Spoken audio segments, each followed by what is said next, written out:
ಗುರುಭ್ಯೋ ನಮಃ. ವಿಘ್ನೇಶ್ವರ ವಾಗ್ದೇವಿ ಪರಮಾತ್ಮನ ಪಾದಕ್ಕೆ ನಮಸ್ಕಾರವನ್ನ ಮಾಡ್ತಾ, ಗುರು ಹಿರಿಯರನ್ನ, ಆರಾಧ್ಯ ದೇವರನ್ನ ಮನಸ್ಸಲ್ಲಿ ಸ್ಮರಣೆಯನ್ನ ಮಾಡ್ತಾ ಇವತ್ತಿನ ತರಗತಿಯನ್ನ ಪ್ರಾರಂಭ ಮಾಡೋಣ. ಕಾರಣಾಂತರಗಳಿಂದ ರಾತ್ರಿ 8:30 ತರಗತಿಯನ್ನ ಈಗ ಮಾಡ್ತಾ ಇದ್ದೇವೆ. ಯಾರಿಗಾದ್ರೂ ಮಿಸ್ ಆದ್ರೆ ಯೂಟ್ಯೂಬ್ ಅಲ್ಲಿ ಕೇಳ್ಕೊಳ್ಳಿ ಅಂತ ಹೇಳಿದ್ದೀನಿ. ತರಗತಿನ ತಪ್ಪಿಸ್ಲಿಕ್ಕೆ ಇಷ್ಟ ಆಗದೆ ಸ್ವಲ್ಪ ಬೇಗ ಮಾಡ್ತಾ ಇದ್ದೀನಿ. ಓಕೆನಾ? ಓಕೆ, ಈಗ ನಾವು ಭಾಗವತದ ಕೃಷ್ಣಾವತಾರದ ಒಂದು ಬಗ್ಗೆ ನೆನ್ನೆಯ ತರಗತಿಯಲ್ಲಿ ಪ್ರಾರಂಭವನ್ನ ಮಾಡಿದ್ದೇವೆ. ಅದರ ಮುಂದುವರಿದ ಭಾಗವಾಗಿ ಈಗ ಕೃಷ್ಣ ಯಾವ ರೀತಿ ಜನನ ಆಗ್ತಾನೆ ಅಂತಕ್ಕಂಥದ್ನ, ಭಾಗವತದಲ್ಲಿ ಕೃಷ್ಣನ ಬಗ್ಗೆ ಯಾವ ರೀತಿ ವರ್ಣಿಸ್ತಾರೆ ಅಂತಕ್ಕಂಥ ವಿಚಾರವೇ ಈಗ ಬಹಳ ವಿಶೇಷವಾಗಿರ್ತಕ್ಕಂಥದ್ದು. ಅದನ್ನ ನಾವು ಕೇಳ್ತಾ ಹೋಗೋಣ. ಪ್ರಾರಂಭ ಮಾಡೋಣ. ಈಗ ದೇವಕಿಯ ಗರ್ಭದಲ್ಲಿ 6 ಜನ ಮಕ್ಕಳು ಜನ್ಮವನ್ನ ತಾಳದಾಗ ಎಲ್ಲರನ್ನೂ ಕೂಡ ನಿರ್ದಯೆಯಿಂದ ಕಂಸ ಕೊಂದು ಹಾಕಿದ. ಈಗ ದೇವಕಿಯ ಗರ್ಭದಲ್ಲಿ 7ನೆಯ ಮಗುವಾಗಿ ಆದಿಶೇಷನ ತೇಜಸ್ಸು ಬಂದು ದೇವಕಿಯ ಗರ್ಭವನ್ನ ಪ್ರವೇಶ ಮಾಡ್ತಾ ಇದೆ. ಈಗ ಪರಮಾತ್ಮ ವೈಕುಂಠದಲ್ಲಿ ಯೋಗ ಮಾಯೆಯನ್ನ ಕರೆದ. ಯೋಗ ಮಾಯೆ ಅಂದ್ರೆ ಆದಿಶಕ್ತಿಯ ಒಂದು ಅಂಶವನ್ನ ಕರೀತಾ ಇದ್ದಾನೆ. ದುರ್ಗೆ, ಈಗ ನೀನು ಭೂಮಿಗೆ ಮಥುರೆಗೆ ತೆರಳಿ ಅಲ್ಲಿ ಸೆರೆಮನೆಯಲ್ಲಿ ಗರ್ಭಿಣಿಯಾಗಿರುವ ದೇವಕಿಯ 7ನೇ ಗರ್ಭದಲ್ಲಿರುವ ಆದಿಶೇಷನನ್ನ ಸೆಳೆದು ಅಲ್ಲಿಂದ ಗೋಕುಲಕ್ಕೆ ಹೋಗು. ಅಲ್ಲಿ ವಸುದೇವನ ಇನ್ನೊಬ್ಬ ಪತ್ನಿಯಾದಂತಹ ರೋಹಿಣಿ ಇದ್ದಾಳೆ. ಆ ಆದಿಶೇಷನನ್ನು ರೋಹಿಣಿಯ ಗರ್ಭದಲ್ಲಿಟ್ಟು ನೀನು ಅದೇ ಗೋಕುಲದಲ್ಲಿರ್ತಕ್ಕಂಥ ನಂದನ ಪತ್ನಿಯಾದ ಯಶೋದೆಯಲ್ಲಿ ಹೆಣ್ಣು ಮಗುವಾಗಿ ಅವತರಿಸು. ಈ ನಿನ್ನ ವಿಶೇಷ ಸೇವೆಗೆ ಮುಂದೆ ಭಕ್ತ ಕೋಟಿ ದುರ್ಗಾ, ಭದ್ರಕಾಳಿ, ವಿಜಯ, ವೈಷ್ಣವಿ, ಕುಮುದ, ಚಂಡಿಕಾ, ಕೃಷ್ಣ, ಮಾಧವಿ, ಕನ್ಯಕಾ, ಮಾಯಾ, ನಾರಾಯಣಿ, ಈಶಾನಿ, ಶಾರದಾ, ಅಂಬಿಕಾ ಇನ್ನು ಮುಂತಾದ ಹೆಸರುಗಳಿಂದ ದೇವಾಲಯಗಳನ್ನ ಕಟ್ಟಿ ಪೂಜಿಸಿ ಸ್ತೋತ್ರ ಮಾಡುತ್ತಾರೆ. ಹೋಗಿ ಬಾ ಜಗಜ್ಜನನಿ, ಶುಭವಾಗಲಿ ಅಂತ ಶ್ರೀಮನ್ನಾರಾಯಣ ದುರ್ಗೆಗೆ ಆಣತಿಯನ್ನ ನೀಡ್ತಾ ಇದ್ದಾನೆ. ಹಾಗೆಯೇ ಶ್ರೀಹರಿಯ ಆಜ್ಞೆಯಂತೆ ಯೋಗಮಾಯೆ ದೇವಕಿಯ ಗರ್ಭದಲ್ಲಿದ್ದ 7ನೆಯ ಮಗುವನ್ನ ಸೆಳೆದು ಅದನ್ನ ರೋಹಿಣಿಯ ಗರ್ಭದಲ್ಲಿರಿಸ್ತಾ ಇದ್ದಾರೆ. ತಾನು ನಂದಗೋಪನ ಮಡದಿಯಾದಂತಹ ಯಶೋದೆಯ ಗರ್ಭದಲ್ಲಿ ಹೆಣ್ಣು ಮಗುವಾಗಿ ಸೇರ್ಕೊಳ್ತಾ ಇದ್ದಾಳೆ. ಮರುದಿನ ಕಂಸನ ಜೊತೆಗೆ ಗರ್ಭಿಣಿಯ ಆರೋಗ್ಯ ವಿಚಾರಣೆಗೆಂದು ರಾಜ್ಯ ವೈದ್ಯರು ಬರ್ತಾ ಇದ್ದಾರೆ ಸೆರೆಮನೆಗೆ. ಅಲ್ಲಿ ಗರ್ಭಸ್ರಾವ ಆಗೋಗಿದೆ ಅಂತ ರಾಜ್ಯ ವೈದ್ಯರು ತಿಳಿಸ್ತಾ ಇದ್ದಾರೆ. ಕಂಸ ದೇವಕಿಗೆ ಸಮಾಧಾನವನ್ನ ಮಾಡ್ತಾ ಇದ್ದಾನೆ. ಆದರೆ ವಸುದೇವ ದೇವಕಿಯರ ಗೋಳು ಹೇಳತೀರದು. ಬದುಕೆಲ್ಲ ಕತ್ತಲು, ಅವರ ಭವಿಷ್ಯವೇ ಕತ್ತಲು, ಗರ್ಭ ಶೂನ್ಯವಾಗಿ ಒಳಗೆಲ್ಲ ಕತ್ತಲು. ನಡುರಾತ್ರಿ ಹೊರಗೂ ಕತ್ತಲು, ಎತ್ತಲೂ ಕತ್ತಲು, ಸುತ್ತಲೂ ಕತ್ತಲು. ಬದುಕಲ್ಲಿ ಒಂದು ಕಡೆ ಕತ್ತಲಿದ್ರೆ ಜೀವಿಸಬಹುದು. ಎಲ್ಲ ಕಡೆಯೂ ಕತ್ತಲೆ ತುಂಬಿದ್ದರೆ, ಅಂಧಕಾರವೇ ತುಂಬಿದ್ದರೆ ಬೆಳಕನ್ನು ಹುಡುಕಿ ಹೊರಡುವ ದಾರಿ ಯಾವುದಪ್ಪ ಅಂತ ಪರಮಾತ್ಮನನ್ನ ಕೇಳಿದಾಗೆ ದೇವಕಿ ವಸುದೇವರ ಬದುಕಿನಲ್ಲಿ ಬರೀ ಕತ್ತಲೇ ಆವರಿಸಿದೆ. ದಂಪತಿಗಳಿಬ್ಬರು ಸೊರಗಿ ಅತ್ತು ಕೃಶರಾಗಿ ಹೋಗಿದ್ದಾರೆ. ಸೆರೆಮನೆಯ ಕಿಟಕಿಯ ಸರಳುಗಳನ್ನ ಹಿಡಿದು ಶೂನ್ಯ ಭಾವದಿಂದ ಕತ್ತಲ ಆಕಾಶವನ್ನ ದಿಟ್ಟಿಸಿ ನೋಡ್ತಾ ಇದ್ದಾರೆ. ಇದ್ದಕ್ಕಿದ್ದಂತೆ ಆಕಾಶದಲ್ಲಿ ಕೋಲ್ಮಿಂಚೊಂದು ಆಕಾಶವನ್ನ ಹರಿದುಕೊಂಡು ಧರೆಗಿಳಿದು ಬರ್ತಾ ಇದೆ.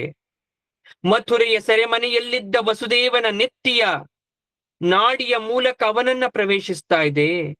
ಆ ಕ್ಷಣವೇ ಪರಮ ತೇಜಸ್ಸಿನ ಸನ್ನಿಧಾನ ಪ್ರಭೆಯಿಂದ ವಸುದೇವ ಮಧ್ಯಾಹ್ನದ ಸೂರ್ಯನಂತೆ ಪ್ರಕಾಶಿಸ್ತಾ ಇದ್ದಾನೆ. ಪವಿತ್ರಕ್ಕೆ ಪವಿತ್ರವಾದ, ಮಂಗಳಕ್ಕೆ ಮಂಗಳವಾದ, ಪಾವನಕ್ಕೆ ಪಾವನವಾದ ಜಗತ್ತಿನ ಎಲ್ಲ ಸಿರಿ ವೈಭವಗಳ ಸಾರ ಸರ್ವವಾದ ಪರಮಾತ್ಮನ ಆ ಅದ್ಭುತ ತೇಜಸ್ಸು ಅದೇ ರಾತ್ರಿ ಮತ್ತೊಮ್ಮೆ ದೇವಕಿಯ ಗರ್ಭವನ್ನ ಪ್ರವೇಶಿಸ್ತಾ ಇದೆ. ಆ ಬೆಳಕೇ ಅವಳ ಗರ್ಭವನ್ನ ಪ್ರವೇಶಿಸಿತು. ಸಹಸ್ರ ಮಿಂಚುಗಳು ದೇವಕಿಯ ಗರ್ಭದಲ್ಲಿ ಬಿಂದುವಾಗಿ ಬಂದು ಅಡಗಿ ಕೂತ್ಕೊಂಡಂತೆ. ಪೂರ್ವದ ದಿಗಂತದಲ್ಲಿ ಆಗ ತಾನೇ ಮೂಡಿ ಬರುವ ಹೊಂಬಣ್ಣದ ಚಂದ್ರನಂತೆ ಪರಮ ಸುಂದರಿಯಾಗಿ ಕಂಗೊಳಿಸ್ತಾ ಇದ್ದಾಳಂತೆ ದೇವಕಿ. ಈಗ ಕಂಸನ ಸೆರೆಮನೆಯಲ್ಲಿ ಅಪೂರ್ವ ಕಾಂತಿಯ ಶೋಭೆಯಿಂದ ದೇವಕಿ ಕಂಗೊಳಿಸ್ತಾ ಇದ್ದಾಳೆ. ಅಂದ್ರೆ ಶ್ರೀಹರಿ ಜಗತ್ತಿನ ಉದ್ಧಾರಕ್ಕಾಗಿ ಅವತರಿಸ್ಲಿಕ್ಕೋಸ್ಕರ ದೇವಕಿಯು ಗರ್ಭವನ್ನ ಪ್ರವೇಶಿಸಿ ಬೆಳಿತಾ ಇದ್ದಾನೆ. ಈ ವಿಚಾರ ಬ್ರಹ್ಮಾದಿ ಸಕಲ ದೇವತೆಗಳಿಗೂ, ಯಕ್ಷ ಕಿನ್ನರ ಕೆಂಪುರುಷ ಗಂಧರ್ವಾದಿ ದೇವತೆಗಳಿಗೂ ಕೂಡ ತಿಳಿದು ಹೋಯಿತು. ಎಲ್ಲರೂ ಬಂದು ಬ್ರಹ್ಮನ ನೇತೃತ್ವದಲ್ಲಿ ದೇವಕಿಯ ಗರ್ಭದಲ್ಲಿರ್ತಕ್ಕಂಥ ಪರಮಾತ್ಮನನ್ನು ಸ್ತುತಿಸ್ತಾ ಇದ್ದಾರೆ. ಹೇ ದೇವದೇವ, ಸತ್ಯ ಸತ್ಯನಾದನೆ, ಸತ್ಯ ಸ್ವರೂಪನಾದಂತವನೇ, ನೀನು ಕೊಟ್ಟ ಮಾತಿನಂತೆ ದೇವಕಿ ಗರ್ಭಕ್ಕೆ ಇಳಿದು ಬಂದಿರುವಂತೆ ನಿನ್ನನ್ನು ಪಡೆಯಲು ಸತ್ಯವೇ ಶರಣು. ಹೇ ಪರಮಾತ್ಮ, ಈ ಜಗತ್ತಿನ ಅನಾದಿ ವೃಕ್ಷಕ್ಕೆ ನೀನೇ ಊರುಗೋಲಪ್ಪ. ಈಗ ಗರ್ಭದೊಳಗೆ ಹೊತ್ತಿರ್ತಕ್ಕಂಥ ತಾಯಿ ದೇವಕಿಯ ಗರ್ಭವನ್ನು ಸ್ತುತಿಸ್ತಾ ಇದ್ದಾರೆ. ಇಡೀ ಜಗತ್ತಿನ ಬೀಜ ನಿನ್ನ ಗರ್ಭದಲ್ಲಿದೆ ತಾಯಿ. 1ರಿಂದ 10 ತನಕ ಹರಡಿರುವ ಸಮಸ್ತ ಜಗತ್ತಿಗೂ ನೀನೇ ಸೃಷ್ಟಿಕರ್ತ. ಇದು ನಿನ್ನ ಸೃಷ್ಟಿ, ನೀನೇ ಇದನ್ನ ಸಂಹಾರ ಮಾಡ್ತಕ್ಕಂಥವನು. ನಿನ್ನ ನೀಲೆ ಇದಪ್ಪ. ದೇವಕಿ ಗರ್ಭದಲ್ಲಿ ಕೂತ್ಕೊಂಡಿದ್ಯಲ್ಲ, ಏನಿರ್ಬೋದು ನಿನ್ ನೀಲೆ? ಇದು ಯಾವ ನಾಟಕ? ಎಲ್ಲವೂ ನಿನ್ನ ನಿಯಂತ್ರಣಕ್ಕೆ ಒಳಪಟ್ಟಿದೆ. ನಿನಗೆ ಅರ್ಥ ಮಾಡ್ಕೊಂಡಿರೋರ್ಗ್ ಮಾತ್ರ ನಿನ್ನ ಮಹಿಮೆ ಗೊತ್ತಾಗತ್ತೆ. ಲೋಕೋದ್ಧಾರಕನಾಗಿ ಈಗ ನೀನು ಜನಿಸ್ತಾ ಇದ್ದೀಯಾ ಅಮ್ಮ ದೇವಕಿ. 14 ಲೋಕಗಳನ್ನ ತನ್ನ ಉದರದಲ್ಲಿ ಹೊತ್ತಿರ್ತಕ್ಕಂಥ ಆ ಸ್ವಾಮಿ ನಿನ್ನ ಗರ್ಭದಲ್ಲಿ ಇಟ್ಕೊಂಡಿದ್ದೀಯಲ್ಲ, ಎಂತಹ ಪುಣ್ಯವಮ್ಮ ನೀನು. ಅದೆಷ್ಟು ಪುಣ್ಯ ಮಾಡಿದ್ದೀಯ ತಾಯಿ. ನಿನ್ನ ಗರ್ಭಕ್ಕೆ ನಮಸ್ಕಾರ ಮಾಡ್ತಾ ಇದ್ದೀವಿ ಎಲ್ಲ ತಲೆಬಾಗಿ. ನಿನ್ನ ಗರ್ಭದಲ್ಲಿರ್ತಕ್ಕಂಥ ಶ್ರೀಹರಿಗೆ ನಮಸ್ಕಾರವನ್ನ ಮಾಡ್ತಾ ಇದ್ದೀವಿ. ಅಮ್ಮ ದೇವಕಿ, ಇನ್ನು ನಿಮಗೆ ಕಂಸನ ಭಯ ಬೇಕಿಲ್ಲಮ್ಮ. ಜಗತ್ತಿನ ಸಂತೋಷ ನೆಮ್ಮದಿಗಳಿಗಾಗಿ ಸಾಕ್ಷಾತ್ ಶ್ರೀಹರಿ ನಿನ್ನ ಗರ್ಭದಲ್ಲಿದ್ದಾನೆ, ನಿನ್ನ ಕಂದನಾಗಿ ಅವತರಿಸ್ತಾ ಇದ್ದಾನೆ ಅಂತ ಎಲ್ಲರೂ ಸಂಭ್ರಮಿಸ್ತಾ ಇದ್ದಾರೆ. ಮುಂದೆ ಏನಾಗ್ತಾ ಇದೆ? ಜಗತ್ತು ಅಂತಕ್ಕಂಥ ವೃಕ್ಷಕ್ಕೆ ಪುಣ್ಯ ಪಾಪ ಅಂತಕ್ಕಂಥ 2 ಫಲಗಳು, ಸತ್ವ ರಜ ತಮಸ್ಸು ಅಂತಕ್ಕಂಥ 3 ಬೇರುಗಳು, ಧರ್ಮ ಅರ್ಥ ಕಾಮ ಮೋಕ್ಷ ಅಂತಕ್ಕಂಥ 4 ಪುರುಷಾರ್ಥಗಳು, ಶಬ್ದ ರೂಪ ರಸಗಂಧ ಸ್ಪರ್ಶದ 4 ಹೊರುಗಳು. ಈ ರೀತಿಯಾಗಿ ಇದ್ಯಾವುದೂ ಪರಮಾತ್ಮನಿಗೆ ಬೇಕಿಲ್ಲ, ಯಾಕಂದ್ರೆ ಇವೆಲ್ಲ ಪರಮಾತ್ಮನನ್ನ ಆಶ್ರಯಿಸಿದೆ. ಹಾಗಾಗಿ ದೇವತೆಗಳೆಲ್ಲ ಸ್ತುತಿ ಮಾಡಿದ್ರು. ಮುಂದೆ ಶ್ರೀಕೃಷ್ಣ ಜನನದ ಸಮಯವಾಗ್ತಾ ಇದೆ. ನವಮಾಸ ಕಳೆದಿದ್ದು ದೇವಕಿಗೆ ಗೊತ್ತಾಗಲಿಲ್ಲ. ಈಗ ಪರಮಾತ್ಮನ ಅವತಾರ ಸನ್ನಿಹಿತವಾಗ್ತಾ ಇದೆ. ಕೃಷ್ಣ ಪಕ್ಷದ ಅಷ್ಟಮಿಯ ದಿವಸ ನಡುರಾತ್ರಿ ದೇವಕಿಯ 8ನೆಯ ಗರ್ಭದಲ್ಲಿ 8ನೆಯ ಅಷ್ಟಮಿ ತಿಥಿಯಲ್ಲಿ 8ನೆಯ ಸಿಂಹ ಮಾಸದಲ್ಲಿ 8ನೆಯ ಅವತಾರವಾಗಿ ಭಗವಂತ ಭೂಮಿಯಲ್ಲಿ ಪ್ರಕಟವಾಗ್ತಕ್ಕಂಥ ಅಮೃತಗಳಿಗೆ ಸಮೀಪಿಸ್ತಾ ಇದೆ. ಚಂದ್ರನ ಬೆಳದಿಂಗಳಿನ ಆ ಕಾಂತಿ ಜಗತ್ತಿಗೆ ತಂಪನ್ನ ಎರೆಯೋ ರೀತಿ ಇತ್ತು. ಸಮುದ್ರಗಳಲ್ಲಿ ಸ್ವಚ್ಛ ಜಲ ಭೋರ್ಗರೆದು ಉಕ್ಕೇರ್ತಾ ಇದೆ. ಆಹ್ಲಾದಕರ ಬೆಳದಿಂಗಳಲ್ಲಿ ಹಿತವಾದ ತಂಗಾಳಿ ಬೀಸ್ತಾ ಇದೆ. ಮಂದ ಮಾರುತ ಮೃದುವಾಗಿ ಬರ್ತಾ ಇದ್ದಾವೆ. ಮೇಘಗಳು ಸಂಭ್ರಮದಿಂದ ಗರ್ಜಿಸ್ತಾ ಇದೆ. ಎಲ್ಲ ಆಶ್ರಮಗಳಲ್ಲಿ ಋಷಿಮುನಿಗಳು ತಪೋಧ್ಯಾನ ನಿರತರಾಗಿದ್ದಾರೆ. ವಿಪ್ರರು ಅಗ್ನಿಹೋತ್ರವನ್ನ ನಡೆಸ್ತಾ ಇದ್ದಾರೆ. ಆಕಾಶ ಗ್ರಹಗಳಿಂದ ತಾರೆಗಳಿಂದ ತುಂಬಿ ಪ್ರಕಾಶಿಸ್ತಾ ಇದ್ದಾವೆ. ಆ ಪ್ರಭೆಯಿಂದ ದಿಕ್ಕುಗಳೆಲ್ಲ ದಿವ್ಯ ಕಾಂತಿಯಿಂದ ಬೆಳಗ್ತಾ ಇದ್ದಾವೆ. ಸುಗಂಧ ಭರಿತವಾದ ಪರಿಮಳ ಮಾರುತ ಆನಂದ ತರ್ತಾ ಇದ್ದಾನೆ. ಯಜ್ಞ ಕುಂಡಗಳಲ್ಲಿ ಅಗ್ನಿ ದಿವ್ಯವಾಗಿ ಪ್ರಜ್ವಲಿಸ್ತಾ ಇದ್ದಾನೆ. ಎಲ್ಲ ನದಿಗಳು ತುಂಬಿ ತುಂಬಿ ಹರಿತಾ ಇದ್ದಾವೆ. ಅರ್ಧರಾತ್ರಿಯಲ್ಲಿ ಹಕ್ಕಿ ಪಕ್ಷಿ ಕೋಗಿಲೆಗಳ ಕುಹೂರವ ಎಲ್ಲೆಲ್ಲೂ ಮೊಳಗ್ತಾ ಇದೆ. ಕಮಲದ ಹೂವುಗಳಿಂದ ದುಂಬಿಗಳ ಝೇಂಕಾರದಿಂದ ಸರೋವರಗಳು ಸಡಗರದಲ್ಲಿವೆ. ಜಗತ್ತಿನ ಸಜ್ಜನರೆಲ್ಲ ಸಂತೋಷದ ಲಹರಿಯಲ್ಲಿ ಅನುಭವಿಸ್ತಾ ಇದ್ದಾರೆ. ಅರ್ಧರಾತ್ರಿಯ ದಿವ್ಯ ಮುಹೂರ್ತದಲ್ಲಿ ಆಕಾಶವನ್ನ ಹರಿದುಕೊಂಡು ದೇವಾನು ದೇವತೆಗಳೆಲ್ಲ ಬಂದು ನೆರೆದಿದ್ದಾರೆ. ದೇವ ದುಂದುಬಿ ಮೊಳಗಿದೆ. ಗಂಧರ್ವರು ಆಡ್ತಾ ಇದ್ದಾರೆ, ಅಪ್ಸರಿಯರು ನರ್ತಿಸ್ತಾ ಇದ್ದಾರೆ. ಆಕಾಶದಿಂದ ಪುಷ್ಪವೃಷ್ಟಿ ಆಗ್ತಾ ಇದೆ, ಋಷಿಮುನಿಗಳು ಹಾರೈಸ್ತಾ ಇದ್ದಾರೆ. ಇಂತಹ ಪರಮ ಪವಿತ್ರ ಮಂಗಳ ಮುಹೂರ್ತದಲ್ಲಿ ಆನಂದಮಯನು, ಲೋಕ ವಿಲಕ್ಷಣನು, ಚತುರ್ಭುಜನು, ಪೀತಾಂಬರಧಾರಿಯು, ಶ್ರೀವತ್ಸವಕ್ಷನು, ಭಕ್ತಜನ ಸಂರಕ್ಷನು, ನೀಲಮೇಘಶ್ಯಾಮನು, ಶಂಖಚಕ್ರ ಗದಾ ಪದ್ಮಧಾರಿಯೂ ಆದಂತಹ ಶ್ರೀಕೃಷ್ಣನ ಅವತಾರವಾಗ್ತಾ ಇದೆ. ವಿಷ್ಣುವನ್ನು ಪ್ರಸವಿಸಿದ ದೇವಕಿ ದೇದೀಪ್ಯಮಾನವಾಗಿ ಕಂಗೊಳಿಸ್ತಾ ಇದ್ದಾಳೆ ಜಗನ್ಮಾತೆಯ ಅಂತೆ. ಅದೇ ತಾನೇ ಹುಟ್ಟಿದ ಆ ಮಗುವನ್ನು ತಂದೆ ವಸುದೇವ ನೋಡ್ತಾ ಇದ್ದಾನೆ. ದೇವಕಿಗೆ ಇನ್ನೂ ಕೂಡ ಜ್ಞಾನ ಬಂದಿಲ್ಲ. ಪ್ರಸವದ ವೇದನೆಯಿಂದ ಕಣ್ಣನ್ನ ಮುಚ್ಚಿದ್ದಾಳೆ. ಮಗು 4 ಕೈಗಳಲ್ಲಿ ಶಂಖ ಚಕ್ರ ಗದೆ ಪದ್ಮವನ್ನ ಹಿಡ್ಕೊಂಡಿದೆ. ನೀಲಮೇಘ ವರ್ಣದಲ್ಲಿ ಕಂಗೊಳಿಸ್ತಾ ಇದೆ. ಕಂಠದಲ್ಲಿ ಕೌಸ್ತುಭಮಣಿ, ಸೊಂಟದಲ್ಲಿ ಉಡಿದಾರ, ಕಂಕಣಗಳನ್ನು ತೋಳು ಬಂದಿ, ಗುಂಗುರು ಕೂದಲು, ಎದೆಯ ಮೇಲೆ ಶ್ರೀವತ್ಸ ಚಿಹ್ನೆ, ಕಿವಿಗಳಲ್ಲಿ ಕುಂಡಲಗಳು, ವಜ್ರ ವೈಢೂರ್ಯ ಮಣಿಖಚಿತ ಭವ್ಯ ಕಿರೀಟ. ಎಲ್ಲವನ್ನ ನೋಡಿದ ವಸುದೇವ ತನ್ನನ್ನು ತಾನೇ ನಂಬದಾದ ಅವಕ್ಕಾದ ಆಶ್ಚರ್ಯದಿಂದ ಬಿಟ್ಟ ಕಣ್ಣು ಬಿಟ್ಟಂತೆ ಆ ಮಗುವನ್ನೇ ನೋಡ್ತಾ ಇದ್ದಾನೆ. ಅಷ್ಟರಲ್ಲಿ ದೇವಕಿಗೆ ಎಚ್ಚರವಾಗ್ತಾ ಇದೆ. ನಿಧಾನವಾಗಿ ಕಣ್ಣನ್ನ ತೆರಿತಾ ಇದ್ರೆ ತನ್ನ ಮಗುವನ್ನು ಎತ್ತಿಕೊಳ್ಳಲು ಹೋದ ಅವಳ ಕೈ ಮಗುವನ್ನ ನೋಡಿ ಹಾಗೆ ಹಿಂದಕ್ಕೆ ಬಂದು ದೇವಕಿ ಕೈ ಮುಗಿದು ನಿಂತಿದ್ದಾಳೆ.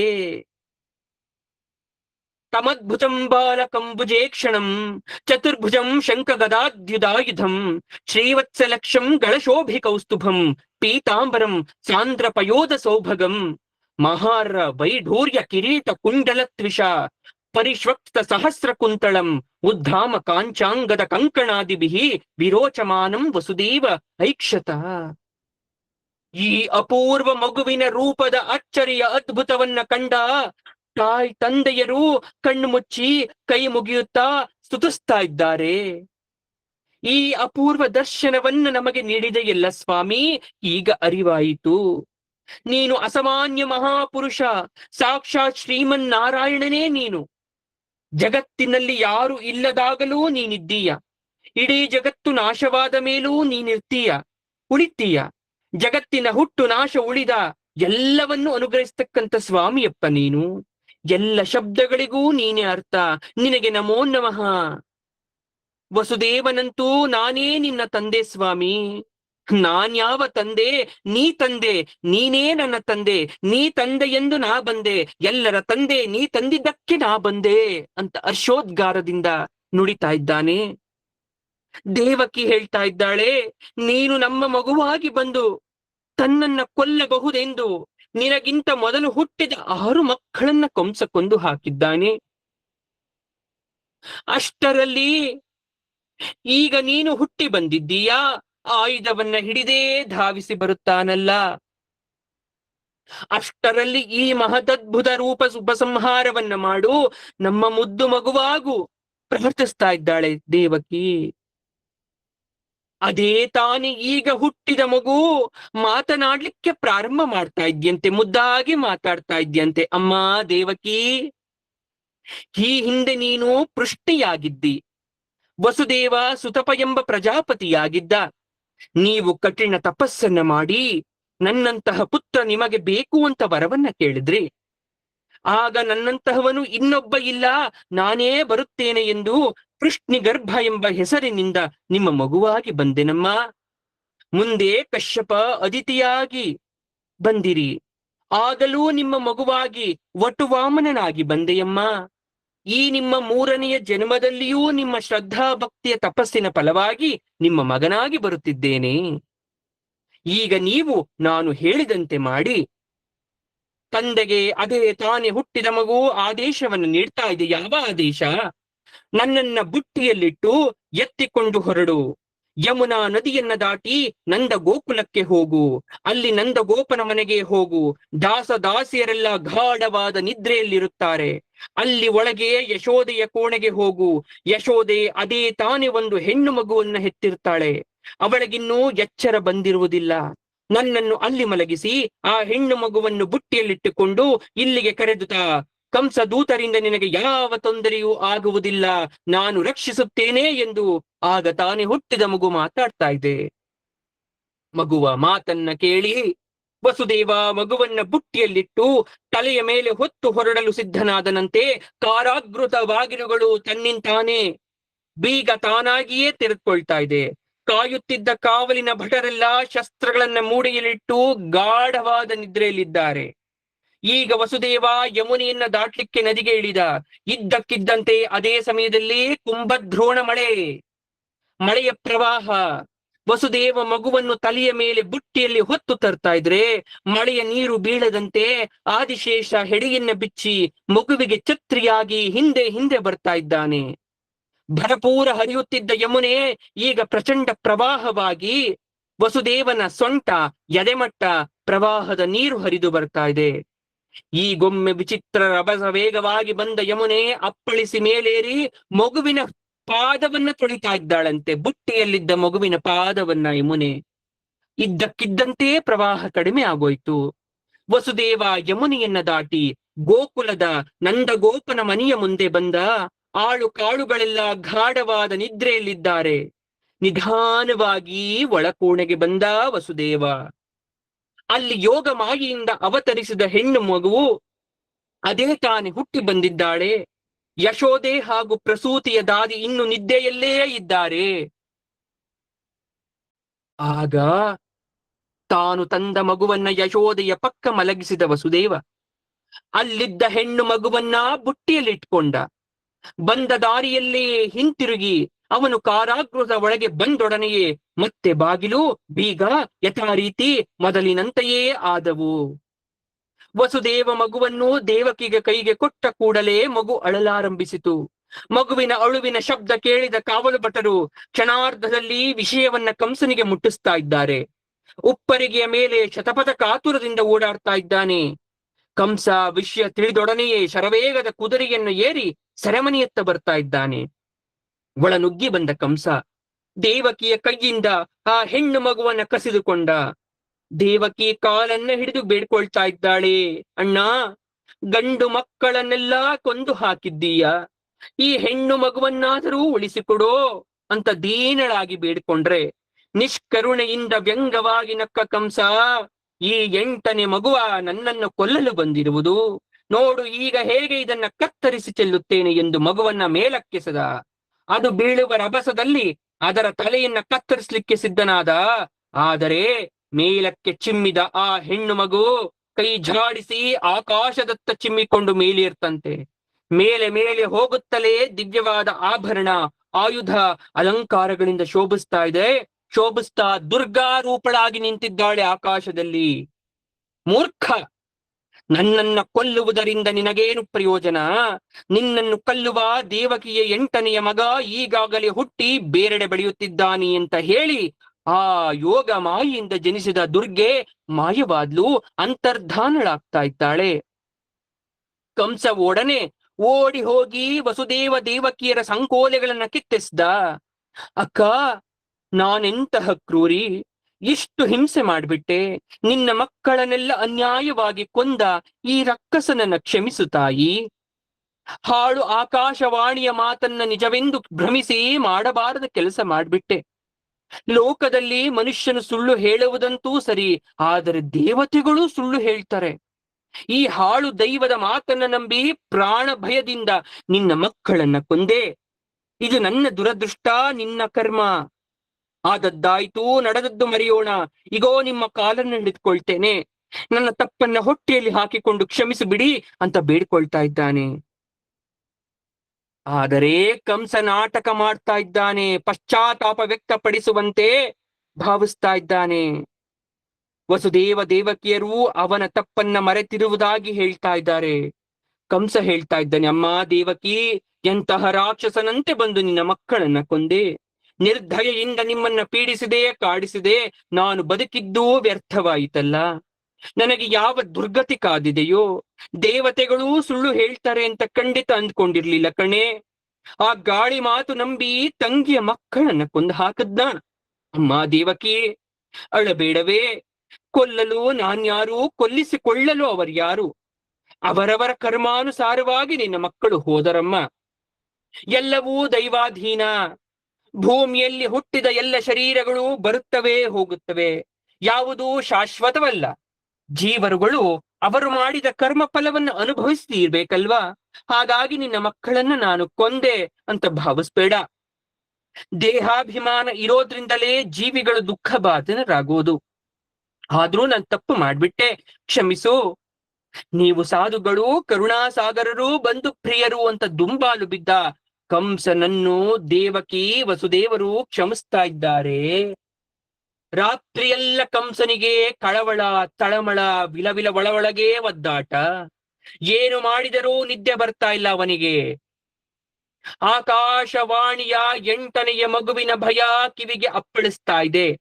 ಇಡೀ ರಾತ್ರಿ ಹೊರಳಾಡಿದ, ನರಳಿದ, ಬಳಲಿದ.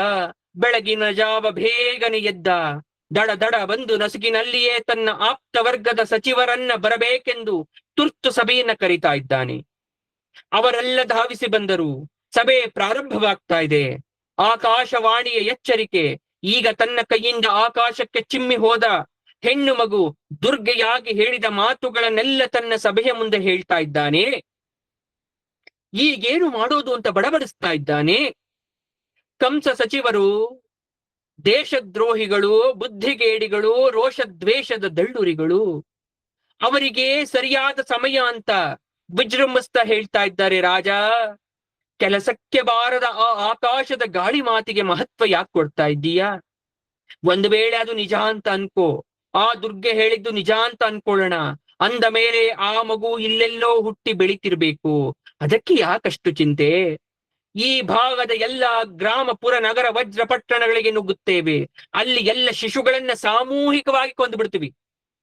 ಆ ಮಗು ಯಾವ ಊರಿನಲ್ಲಿದ್ದರೂ, ಎಲ್ಲಿ ಬಚ್ಚಿಟ್ಕೊಂಡಿದ್ರೂ ಸರಿ, ಹುಡುಕಿ ಎಳೆ ತಂದು ಕತ್ತರಿಸಿ ಚೆಲ್ಲುತ್ತೇವೆ. ಆ ಮಗು ಸತ್ತ ಮೇಲೆ ನೀನೇ ಅಜರಾಮರ. ಎಲ್ಲೆಲ್ಲೂ ನಿನ್ನದೇ, ನಮ್ಮದೇ ಸರ್ವಾಧಿಕಾರ. ಅವನೇ ಪ್ರಧಾನ ಶತ್ರು. ಅವನನ್ನ ಕೊಂದಿ ಹಾಕಿದರೆ ಇನ್ನು ಈ ಪುಡಿ ದೇವತೆಗಳು ನಮಗ್ಯಾವ ಲೆಕ್ಕ? ದೇವತೆಗಳು ಬರೀ ಮಾತಿನ ವೀರರು. ಯುದ್ಧವಿಲ್ಲದಾಗ ಮಾತ್ರ ವಿಜೃಂಭಿಸುವ ಶೂರರು.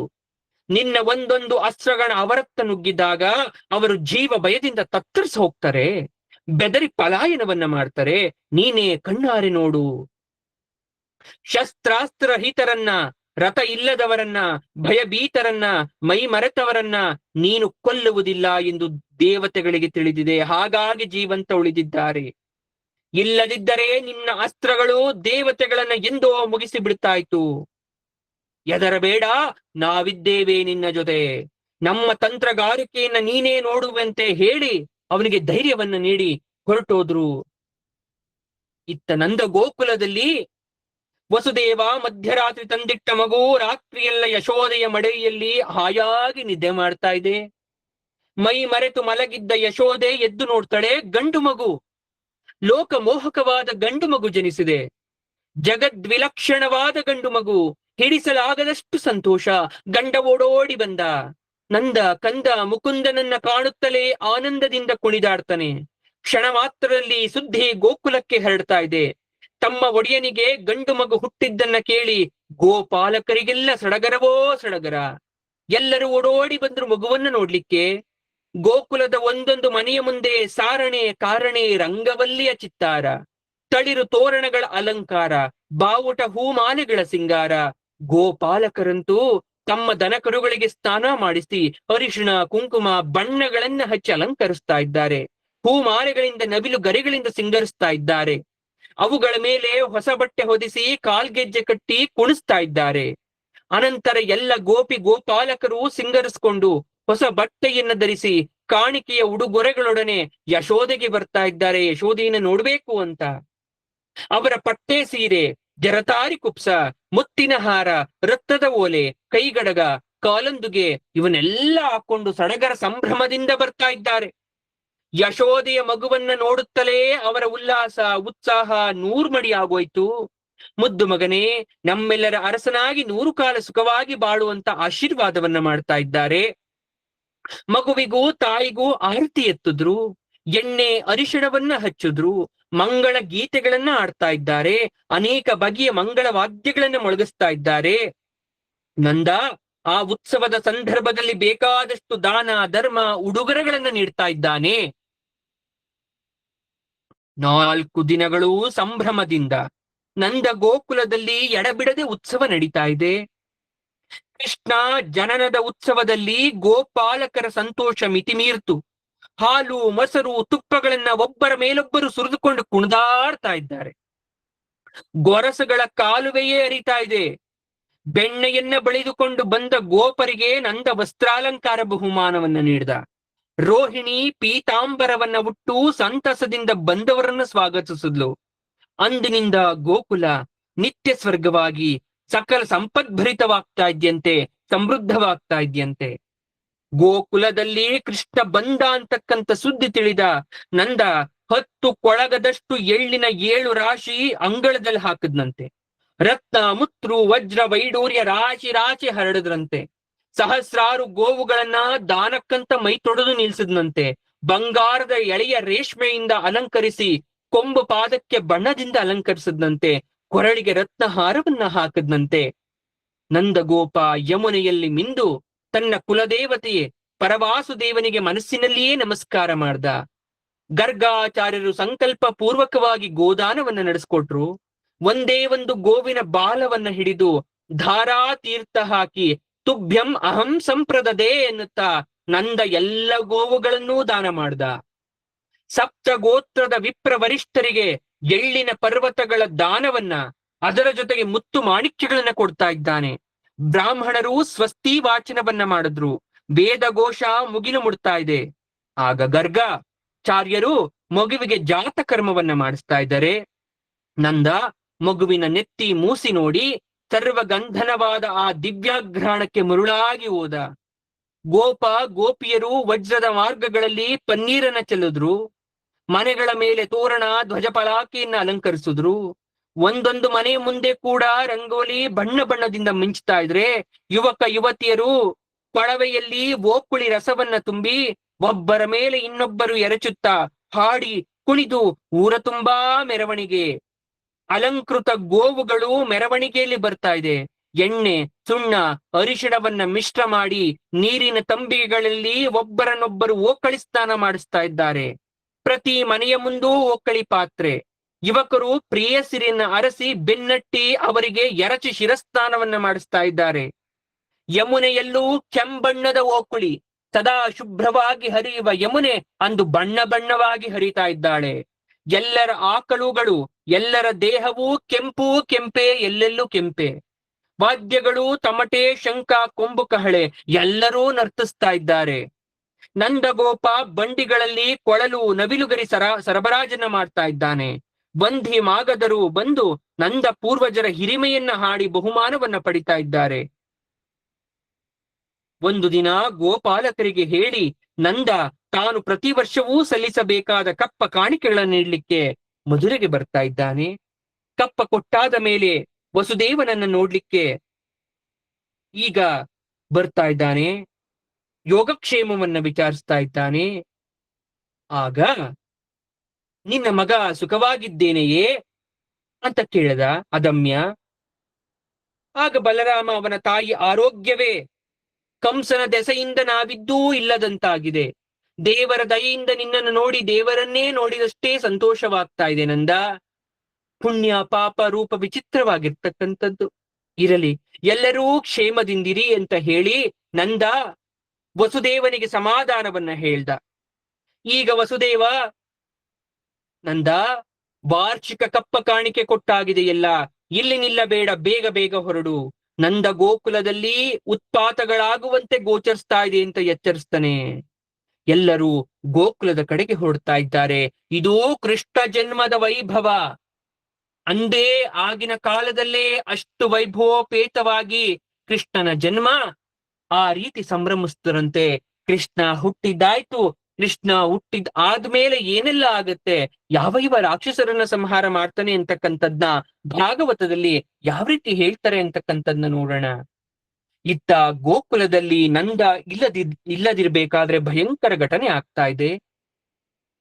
ಕಂಸ ಆಕಾಶದ ಕಡೆಗೆ ನೋಡಿ ಪೂತನಿ ಅಂತಕ್ಕಂಥ ರಾಕ್ಷಸಿಯನ್ನ ಕರೆಸಿ, ಆ ಮಗು ಎಲ್ಲಿದ್ದರೂ ಹೋಗಿ ಅದನ್ನ ಕೊಂದು ಬಾ ಅಂತ ಆಜ್ಞೆಯನ್ನ ಕೊಟ್ಟ. ಪೂತನಿ ತನ್ನ ದಿವ್ಯ ದೃಷ್ಟಿಯಿಂದ ಗೋಕುಲದ ಕಡೆಗೆ ಬರ್ತಾ ಇದ್ದಾಳೆ. ಬಾಲಘಾತಕಿಯು ಎಳೆಯ ಮಕ್ಕಳನ್ನೆಲ್ಲ ಕೊಂದು ಹಾಕೋದಾಗಿ ಊರೂರು ಅಲಿಯುತ್ತಾ ಗೋಕುಲಕ್ಕೆ ಬಂದು ಮಾಯೆಯಿಂದ ರಾಕ್ಷಸ ರೂಪವನ್ನ ಬಿಟ್ಟು ಸುಂದರ ತರುಣೀ ರೂಪವನ್ನ ತೊಡ್ತಾ ಇದ್ದಾಳೆ. ನೋಡೋದಕ್ಕೆ ಒಳ್ಳೆ ಸಂಸ್ಕಾರವಂತ ಹೆಣ್ಣು ಮಗಳಂತೆ ಕಾಣ್ತಾ ಇದ್ದಾಳೆ. ಸೊಗಸಾದ ಪೀತಾಂಬರ, ತುರುಬಿನಲ್ಲಿ ಮಲ್ಲಿಗೆಯ ದಂಡೆ ಮುಡ್ಕೊಂಡಿದ್ದಾಳೆ. ಬಡನಡು ಬಳುಕುವ ದೇಹ, ಮುಗುಳ್ನಗೆ, ಮಂದಹಾಸ, ಕಿರುನಗೆಯನ್ನ ಬೀರ್ತಾ ವ್ರಜವಾಸಿಗಳನ್ನ ಮರುಳು ಮಾಡ್ತಾ ಇದ್ದಾಳೆ. ಈಗ ನಂದನ ಮನೆಗೆ ಬಂದಳು. ತೊಟ್ಟಿಲಲ್ಲಿ ಮುಗ್ಧ ಶಿಶು ಮಲಗಿದೆ, ಆಟವನ್ನ ಆಡ್ತಾ ಆ ಪುಟ್ಟ ಮಗುವನ್ನ ನೋಡಿದ್ಲು. ಕೃಷ್ಣ ಅವಳನ್ನ ನೋಡಿ ಸಂಭ್ರಮಿಸ್ತಾ ಇದ್ದಾನೆ, ನಗುತ್ತಾ ಇದೆ ಮಗು. ಆ ಮಗುವನ್ನ ಕೈಗೆತ್ತಿಕೊಂಡಳು, ಮಗುವನ್ನು ತನ್ನ ತೊಡೆಯ ಮೇಲೆ ಮಲಗಿಸಿಕೊಂಡಳು. ರೋಹಿಣಿ, ಯಶೋದ ಇಬ್ಬರೂ ಕೂಡ ಅಲ್ಲೇ ಇದ್ದಾರೆ. ಪೂತನಿಯ ಮಾಯಾ ಸೌಂದರ್ಯಕ್ಕೆ ಮರುಳಾಗಿ ಬೆರಗಾಗಿ ಅವಳನ್ನು ನೋಡ್ತಾ ನಿಂತಿದ್ದಾರೆ. ಪೂತನಿ ಮಗುವನ್ನು ತೊಡೆಯ ಮೇಲೆ ಹಾಕೊಂಡು ಭಯಂಕರ ವಿಷವುಳ್ಳ ಸ್ತನ್ಯಪಾನವನ್ನ ಮಾಡಿಸ್ತಾ ಇದ್ದಾಳೆ. ಆ ರಾಕ್ಷಸಿ ಭಯಂಕರಳಾದರೆ ಆ ಮಗು ಭಯಂಕರಕ್ಕೆ ಅತಿ ಭಯಂಕರವಾಗಿತ್ತು. ಆ ವಿಚಾರ ಅವಳಿಗಿನ್ನೂ ತಿಳಿದಿಲ್ಲ. ಅದು ವಿಷವನ್ನ ಕೊಡಲು ಬಂದ ಪೂತನಿಯ ಹಾಲನ್ನ ಮತ್ತಷ್ಟು ಗಟ್ಟಿಯಾಗಿ ಹೀರ್ತಾ ಇದೆ. ಅಯ್ಯೋ ಬಿಡು, ಬಿಡೋ, ಅಯ್ಯೋ ಬಿಡೋ ಅಂತ ಕಿರಿಸ್ತಾ ಇದ್ದಾಳೆ ಪೂತನಿ. ಅವಳಿಗೆ ಸಹಿಸಲಾರದಷ್ಟು ನೋವು ಪ್ರಾರಂಭ. ಇಡೀ ದೇಹದಲ್ಲಿ ನೋವು ಶುರುವಾಯ್ತು. ನೋಡುತ್ತಿದ್ದಂತೆಯೇ ಆ ಮಗು ಅವಳ ಪ್ರಾಣವನ್ನ ಹೀರ್ಬಿಡ್ತು. ಕಣ್ಣು ಗುಡ್ಡೆ ತೆರೆದು ಕೈ ಕಾಲನ್ನ ಝಾಡಿಸ್ತಾ ಮೈ ಬೆವರಿಟ್ಟು ಗಟ್ಟಿಯಾಗಿ ಕಿರಿಚಿ ಕೂಗಿ ಪೂತನಿ ಕೆಳಗೆ ಬಿದ್ದು ಪ್ರಾಣವನ್ನ ಬಿಟ್ಲು. ಅವಳ ಕೂಗು ಸಿಡಿಲು ಬಡಿದಂತಾಗೋಯ್ತು. ಭೂಮಿ ನಡುಗಿತು, ನಕ್ಷತ್ರ ಉರುಳಿತು. ಭಯಂಕರ ರಾಕ್ಷಸ ದೇಹಕ್ಕೆ ಮನೆ, ಗೋಡೆ, ಮರಗಿಡಗಳೇ ಪುಡಿ ಪುಡಿ ಆಗೋಯ್ತು. 6 ಕ್ರೋಶದವರೆಗೆ ಬಿದ್ದಿದ್ದ ಅವಳ ರೂಪ ಭಯಂಕರವಾಗಿತ್ತು. ಇದನ್ನ ಅನಿರೀಕ್ಷಿತವಾಗಿ ಕಂಡ ಗೋಪ ಗೋಪಿಯರು ಅಂಜಿ ನಡುಕ್ತಾ ಇದ್ದಾರೆ. ಕೆಲವರು ಧೈರ್ಯ ಮಾಡಿ ರಾಕ್ಷಸಿಯ ಎದೆ ಮೇಲೆ ಭಯವಿಲ್ಲದೆ ಓಡಾಡ್ತಿದ್ದ ಮುದ್ದು ಕೃಷ್ಣನನ್ನು ಎತ್ತಿಕೊಂಡು ಯಶೋದೆಗೆ ಕೊಟ್ರು. ಆಗ ಯಶೋದೆ, ರೋಹಿಣಿಯರು ಮಗುವಿಗೆ ಆಕಳ ಬಾಲದಿಂದ ನೀವಳಿಸ್ತಾ ಇದ್ದಾರೆ. ಗಂಜಲವನ್ನ ಪ್ರೋಕ್ಷಿಸಿ ರಕ್ಷೆ ಮಾಡುವಂತೆ ದೇವತೆಯನ್ನ ಪ್ರಾರ್ಥನೆಯನ್ನ ಮಾಡ್ತಾ ಇದ್ದಾರೆ. ಹೀಗೆ ಅಲ್ಲಿ ಪೂತನಿಯ ವಧೆಯಾಗತ್ತೆ. ಎಲ್ಲರೂ ಕೈಕಾಲು ತೊಳೆದು ಶುಚಿರ್ಭೂತರಾಗಿ ಶಿಶು ರಕ್ಷಾಸ್ತುತಿಯನ್ನು ಹೇಳ್ಕೊಳ್ತಾ ಇದ್ದಾರೆ. ಆಗಿನ ಕಾಲದಲ್ಲಿ ಮಕ್ಕಳು ಕ್ಷೇಮವಾಗಿರ್ಲಿ ಅಂತ ಪ್ರತಿಯೊಬ್ಬ ತಾಯಿ ಶಿಶು ರಕ್ಷಾ ಸ್ತೋತ್ರವನ್ನ ಹೇಳ್ಕೊಳ್ತಕ್ಕಂಥ ಅಭ್ಯಾಸ ಇತ್ತು. ಯಶೋದೆ ಅಂಗಾಲಿಗೆ ಅಜನ ರಕ್ಷೆ, ಮುಂಗಾಲಿಗೆ ಮುರಾರಿಯ ರಕ್ಷೆ, ಜಾನುಗಳಿಗೆ ಜನಾರ್ದನನ ರಕ್ಷೆ, ತೊಡೆಗಳಿಗೆ ಯಜ್ಞನ ರಕ್ಷೆ, ಹೊಟ್ಟೆಗೆ ಅಯವದನನ ರಕ್ಷೆ, ಹೃದಯಕ್ಕೆ ಕೇಶವನ ರಕ್ಷೆ, ಭುಜಕ್ಕೆ ವಿಷ್ಣುವಿನ ರಕ್ಷೆ, ಮುಖಕ್ಕೆ ಉರುಕ್ರಮನ ರಕ್ಷೆ, ತಲೆಯನ್ನ ಈಶ್ವರ ರಕ್ಷಿಸಲಿ ಅಂತ ತನ್ನ ಮಗನಿಗಾಗಿ ಪ್ರಾರ್ಥಿಸ್ತಾ ಇದ್ದಾಳೆ. ಮುಂದೆ ಚಕ್ರಪಾಣಿ, ಹಿಂದೆ ಗಂಗಾಧರ, ಪಕ್ಕದಲ್ಲಿ ಮಧುಸೂದನ, ಮೇಲೆ ಉಪೇಂದ್ರ, ಗರುಡ ಕೆಳಗೆ ಪುರುಷೋತ್ತಮ ರಕ್ಷಿಸಲಿ ಅಂತ ಅವಳು ಪ್ರಾರ್ಥನೆಯನ್ನ ಮಾಡ್ತಾ ಇದ್ದಾಳೆ. ಇಂದ್ರಿಯಗಳನ್ನು ಋಷಿಕೇಶನು, ಪ್ರಾಣಗಳನ್ನು ನಾರಾಯಣ, ಚಿತ್ತವನ್ನು ದ್ವೀಪಾಧಿಪತಿ, ಮನಸ್ಸನ್ನು ಯೋಗೇಶ, ಬುದ್ಧಿಯನ್ನು ಪೃಷ್ಣಿಗರ್ಭ, ಮಧ್ಯ ದೇಹವನ್ನು ಭಗವಂತ ಸಂರಕ್ಷಿಸ್ಲಿ. ಆಡುವಾಗ ನನ್ನ ಮಗುವನ್ನ ಗೋವಿಂದ ಪೊರೆಯಲಪ್ಪ, ಮಲಗಿದಾಗ ಮಾಧವ ಸಲಹಲಿ, ನಡೆಯುವಾಗ ವೈಕುಂಠಪತಿ ರಕ್ಷಿಸಿದ್ರೆ ಅವನು ಕೂತಾಗ ಶ್ರೀಪತಿ ರಕ್ಷಿಸಲಿ, ಊಟ ಮಾಡುವಾಗ ಯಜ್ಞಪತಿಯರು ರಕ್ಷಿಸಿದ್ರೆ ಆ ಮಗುವಿಗೆ ನಮಗೆ ಸರ್ವಗ್ರಹ ಪೀಡೆಗಳೂ ತೊಲಗಲಿ. ಶಾಕಿನಿ, ಡಾಕಿನಿ, ಕೂಷ್ಮಾಂಡ ಬಾಲಗ್ರಹಗಳು, ಭೂತ ಪ್ರೇತ ಪಿಶಾಚ ಯಕ್ಷ ಕಿನ್ನರ ಕಿಂಪುರುಷರು ಸದಾ ನನ್ನ ಮಗನ ಮೇಲೆ ದಯೆಯನ್ನ ತೋರಿಸ್ಲಿ. ದೇಹ ಪ್ರಾಣ ಇಂದ್ರಿಯಗಳನ್ನು ಕೆಡಿಸ್ತಕ್ಕಂಥ ಉನ್ಮಾದ ಅಪಸ್ಮಾರಾದಿ ಬಾಧೆಗಳು, ಸ್ವಪ್ತ ದುಷ್ಟ ಫಲಗಳು ಎಲ್ಲವೂ ಶ್ರೀಹರಿಯ ನಾಮ ಸ್ಮರಣೆಯಿಂದ ನನ್ನ ಮಗುವಿಗೆ ಹೊರಟೋಗ್ಲಿ ಅಂತ ಪ್ರೇಮದಿಂದ ಯಶೋದೆ ಮಗುವಿಗೆ ರಕ್ಷೆ ಮಾಡಿ ಮಲಗಿಸ್ತಾ ಇದ್ದಾಳೆ, ತೂಗ್ತಾ ಇದ್ದಾಳೆ. ಮುದ್ದು ಮಗು ಕೃಷ್ಣ ತಾಯಿಯ ಆ ಮುದ್ದು ಮಮತೆ ಪ್ರೀತಿಯಲ್ಲಿ ಮುಳುಗು ಹೋಗಿದೆ. ಜನರೆಲ್ಲ ಆಶ್ಚರ್ಯಚಕಿತರಾದ್ರೂ ಕೃಷ್ಣ ವಧೆ ಮಾಡಿದ್ನ ಪೂತನಿಯನ್ನ. ಯಾವ ರೀತಿ ಮಾಡಿರ್ಬೋದು? ಹಾಗಾದ್ರೆ ಆ ಮಗು ಸಾಮಾನ್ಯವಾದದ್ದೇ ಅಂತಕ್ಕಂಥ ಮಾತು ಎಲ್ಲ ಕಡೆ ಹೊಮ್ತಾ ಇದೆ. ಕಡೆಗೆ ಅವಳ ಶರೀರವನ್ನ ಕೊಳಲಿಗಳಿಂದ ಕಡಿದು ತುಂಡು ತುಂಡು ಮಾಡಿ ಎತ್ತಿನ ಬಂಡಿಯ ಮೇಲೆ ಹಾಕೊಂಡು ಒಂದೆಡೆ ರಾಶಿ ಮಾಡಿ ಬೆಂಕಿ ಇಟ್ರಂತೆ. ಅವಳ ದೇಹ ಸುಡಬೇಕಾದ್ರೆ ಪರಿಮಳ ಬರ್ತಾ ಇದ್ಯಂತೆ. ದುರಾತ್ಮಳ ದೇಹದಿಂದ ಪರಿಮಳವೇ? ಅದು ಹೇಗೆ ಸಾಧ್ಯ ಅಂತಕ್ಕಂಥ ಆಶ್ಚರ್ಯ ಎಲ್ರನ್ನೂ ಕಾಡ್ತಾ ಇದೆ. ಅಂತಹ ಪರಿಮಳ ಬರ್ತಾ ಇದೆ. ಇದಕ್ಕೆ ಮಧ್ವಾಚಾರ್ಯರು ಒಂದು ಸ್ಪಷ್ಟನೆಯನ್ನ ನೀಡ್ತಾರೆ. ಅಪ್ಸರಿಯಾದ ಊರ್ವಶಿ ಹಾಗೂ ರಾಕ್ಷಸಿಯಾದ ತಾಟಕಿ ಪೂತನಿಯಲ್ಲಿ ಜೀವದ್ವಯ ಆವೇಶದಿಂದ ಇದ್ರಂತೆ. ಲೋಕವಂದಿತ ಪಾದಾರ ವಂದಿತ ಸ್ಪರ್ಶದಿಂದ ಪುನೀತಳಾದ ಹಾಲು ಕುಡಿಸಿ ಊರ್ವಶಿ ಸ್ವರ್ಗಕ್ಕೆ ಸೇರಿದ್ರೆ, ವಿಷ ಕುಡಿಸ್ಲಿಕ್ಕೆ ಬಂದ ತಾಟಕಿ ಅಂಧ ತಮಸ್ಸಿಗೆ ಹೋದ್ಲಂತೆ. ಪೂತನಿ ಒಂದು ಕಡೆ ಕ್ರೌರ್ಯವನ್ನ ತೋರ್ಸಿದ್ರೆ, ಮತ್ತೊಂದು ಕಡೆ ಕೃಷ್ಣನಿಗೆ ಸ್ತನ್ಯಪಾನವನ್ನ ಮಾಡಿಸ್ಬೇಕಾದ್ರೆ ಕಣ್ಣು ಮುಚ್ಚಿ ನಾನೇ ಧನ್ಯಳು, ಮಾತೃವಾತ್ಸಲ್ಯದ ಧಾರಿಯನ್ನ ಊರ್ವಶಿ ಅನುಭವಿಸ್ತಾ ಇದ್ಲಂತೆ. ಸ್ವಲ್ಪ ಕಾಲ ಭಗವಂತನಿಗೆ ಹಾಲು ಕುಡಿಸಿದಕ್ಕೆ ಊರ್ವಶಿಗೆ ಸ್ವರ್ಗ ನೀಡಿದಂತೆ ಪರಮಾತ್ಮ. ಇನ್ನು ನಿರಂತರ ಪಯೋಧಾರಿಯನ್ನ ಪ್ರೇಮದಿಂದ ಸುರಿಸಿದ ಯಶೋದ, ನಂದ ಗೋಕುಲದ ಹಸುಗಳು, ಗೋಪಿಕಾ ಸ್ತ್ರೀಯರುಗಳಿಗೆಲ್ಲ ಮೋಕ್ಷವನ್ನ ಕೊಟ್ಟೇ ಕೊಟ್ಟಿರ್ತಾನೆ ಪರಮಾತ್ಮ. ಕೃಷ್ಣನ ಭಕ್ತಿಯಲ್ಲಿ ಬೆಳದಿಂಗಳಲ್ಲಿ ಸ್ನಾನ ಮಾಡ್ತಾ ಅಲ್ಲಿನ ಸ್ತ್ರೀಯರು ತಾಯಂದಿರು ಕ್ಷಣ ಕ್ಷಣಕ್ಕೂ ಸ್ನೇಹ ಧಾರಿಯನ್ನ ಹರಿಸ್ತಾ ಇದ್ರಂತೆ. ಎಂತಹ ಅದೃಷ್ಟವಲ್ಲವ ಅವರದು.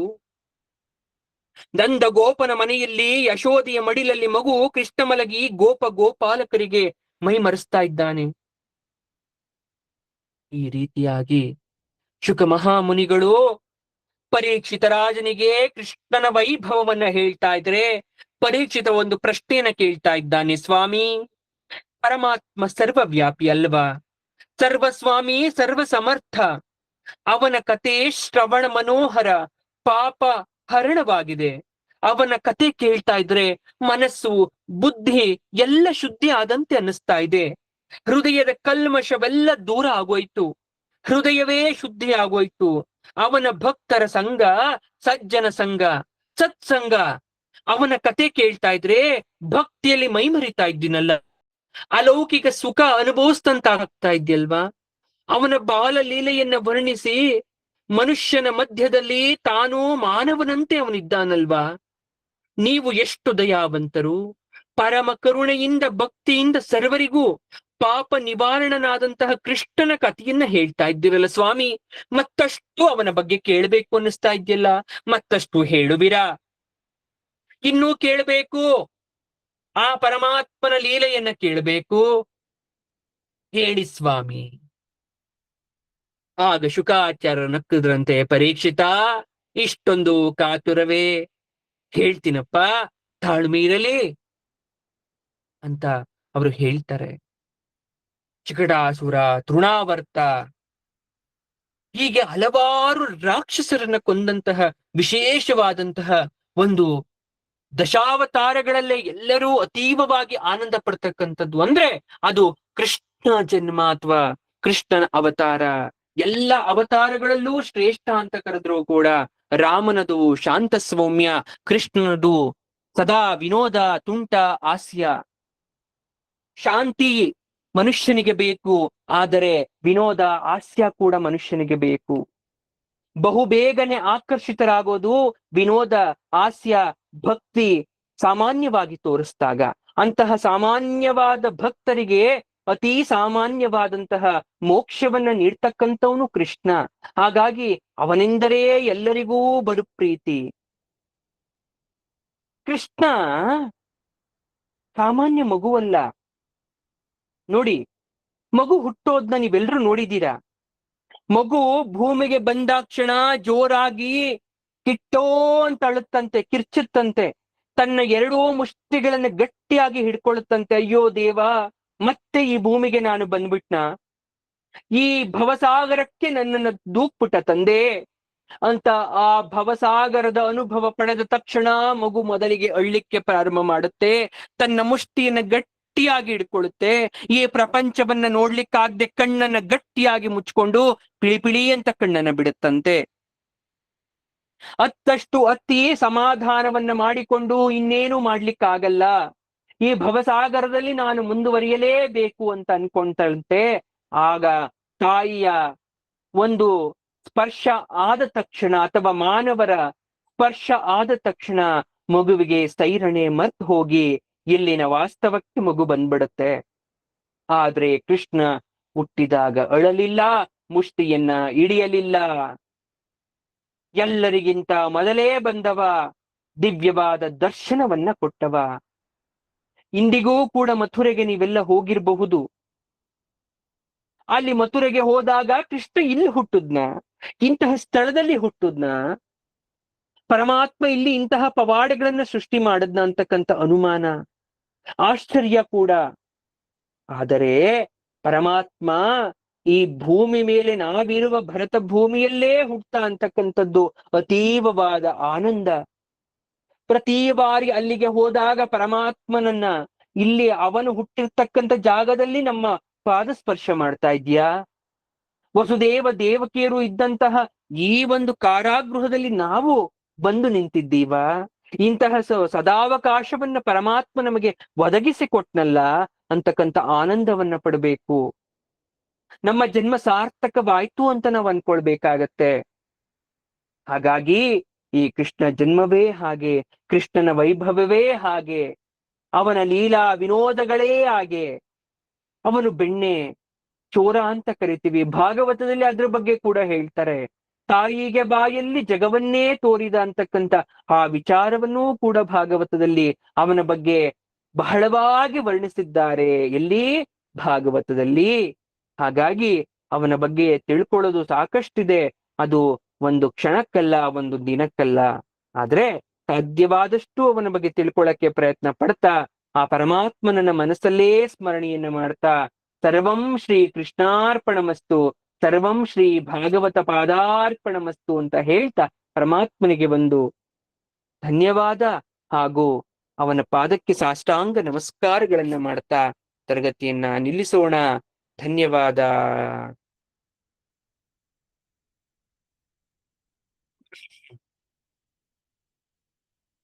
ಓಕೆ, ಮೊದ್ಲೇ ಹೇಳಿರೋ ಹಾಗೆ ರಾತ್ರಿ ತರಗತಿಯನ್ನ ಈಗ ಮಾಡಿದ್ದು ಕಾರಣಾಂತರಗಳಿಂದ ಮಾಡ್ಲಿಕ್ಕೆ ಆಗಲ್ಲ, ನಿಲ್ಸೋದ್ ಬೇಡ ಅನ್ನೋ ಕಾರಣಕ್ಕೆ.